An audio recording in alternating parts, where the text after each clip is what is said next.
ஒரு உண்மை கதை ஒன்று சொல்ல போறேன். அதாவது மக்கள் இயக்கமா இருக்கும்போது அப்போ ஒரு நாள் பொதுச் செயலாளர்கள் கொஞ்சம் ஆபீஸ் வாப்பான்னு கூப்பிடுறாரு. ஆபீஸ்க்கு போறேன். இந்த ரொட்டி பால் முட்டை திட்டம்னு தளபதி அறிவிச்சிருக்காருப்பா. இது ஒரு நல்ல ஸ்லம் ஏரியாவா பார்த்து, குழந்தைங்களுக்கு ஊட்டச்சத்தே இல்லாத ஒரு ஏரியாவா பார்த்து, குழந்தைகள் பயன்படுற வகையில இந்த ரொட்டி பால் முட்டை திட்டத்தை நீ எடுத்து நடத்துப்பா அப்படின்னு சொல்லியிருந்தாரு. நாங்களும் போயிட்டு ஒரு ஸ்லம் ஏரியாவை சூஸ் பண்ணி அந்த இடத்துல இந்த ரொட்டி பால் முட்டை திட்டத்தை அறிமுகப்படுத்தி பொதுச் செயலாளரை வர வச்சு அங்க இருக்க மக்கள் எல்லாருமே ரொம்ப சந்தோஷப்பட்டாங்க. நல்ல திட்டமா இருக்கு அப்படின்னு சொல்லிட்டு நாங்க அந்த ரொட்டி பால் முட்டை திட்டத்தை காலைல 7 மணிலேருந்து 8 மணி வரைக்கும், அதாவது அவங்களுக்கான கார்டு கொடுத்துருவோம். அப்போ அந்த டைம்ல வாரம் வாரம் குழந்தைகள்லாம் வாங்கிட்டு போயிருந்தாங்க. ஒரு 3-4 வாரம் இருக்கும். அப்போ பொதுச் செயலாளர் அவர்கள் கால் பண்ணி, தலைவர் கூப்பிடுறாரு, தளபதி கொஞ்சம் ஆஃபீஸ் வந்திருப்பான்னு சொல்றாங்க. அப்போ தலைவரை சந்திக்கிறதுக்கு போறேன். உள்ள போறேன். Corona time. மேலே போனோடனே வாங்கன்னு சொல்லிட்டு ரூம்ல உட்கார வச்சாரு.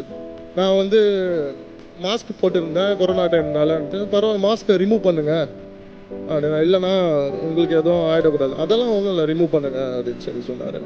ஒரு 2 நிமிஷம் உட்காருங்கன்னு சொல்லிட்டு ஒரு டோர் திறந்து அவர் வெளியே போயிட்டு அவர் கையால் ஒரு ட்ரேல 2 காஃபியோட வராரு.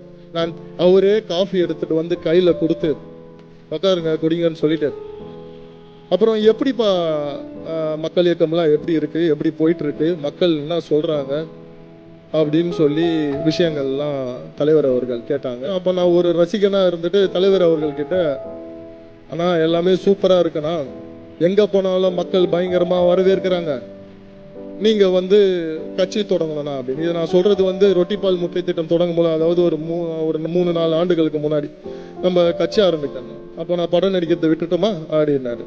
ஆனா இல்லைண்ணா, நீங்க படமும் நடிக்கணும், கட்சியும் ஆரம்பிக்கணும்னா.